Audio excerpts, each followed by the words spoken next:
নমস্কাৰ জনাইছোঁ সকলোকে ৰাচনা ব্লগ চেনেলটোৰ অন্য এটি নতুন ভিডিঅ'ৰ মাজলৈ আপোনালোক সকলোকে স্বাগতম জনাইছোঁ। আজি মই আপোনালোকৰ মাজলৈ আকৌ লৈ আহিছোঁ অন্য এযোৰ কাপোৰ আৰু এই কাপোৰযোৰ বনাবৰ কাৰণে মই লৈছোঁ এযোৰ য়েল্লো কালাৰৰ কটন জোৰ কাপোৰ আৰু এখন মেখেলা আৰু এই মেখেলাখন মই অলৰেডি কাটি ৰেডি কৰি লৈছোঁ। কাপোৰযোৰ কেনেকৈনো চিলালোঁ চাওঁ বলকচোন।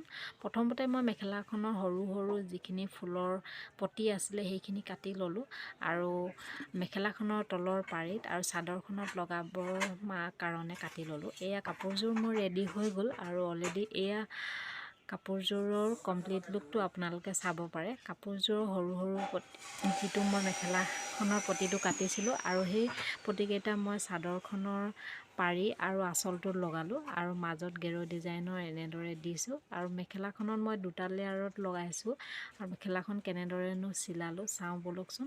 এয়া চাদৰখনত মই অৰেঞ্জ কালাৰৰ দহি বাতি দিছোঁ আৰু এয়া চাদৰখনৰ গেৰ ডিজাইনটো আছিল এনেকুৱা ধৰণৰ। তো কাপোৰযোৰ একেবাৰে চিম্পুল হোৱাৰ কাৰণে মই এনেদৰে গেৰ ডিজাইন কৰি দি দিছোঁ। আৰু আপোনালোকৰ যদি মোৰ কাপোৰবিলাক চাই ভাল লাগিছে তেন্তে লাইক কমেণ্ট শ্বেয়াৰ লগতে চেনেলটো ছাবস্ক্ৰাইব কৰি দিবলৈ নাপাহৰিব। লগতে বেল আইকনটো ক্লিক কৰি থ'ব যাতে আহিবলগীয়া ভিডিঅ'ৰ ন'টিফিকেশ্যনবিলাক আপোনালোকে প্ৰথমে পাই যায়। তো কাপোৰযোৰ কেনেকুৱা লাগিছে জনাব।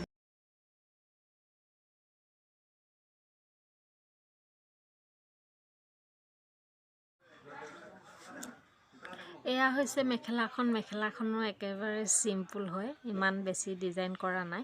মানে মেখেলাখনত এক্সট্ৰাকৈ যিটো পটি আছিল সেই পটিটো মই দুটা পটি জইন কৰি মেখেলাখনৰ ওপৰৰ পটিটো মই লগাই দিছোঁ।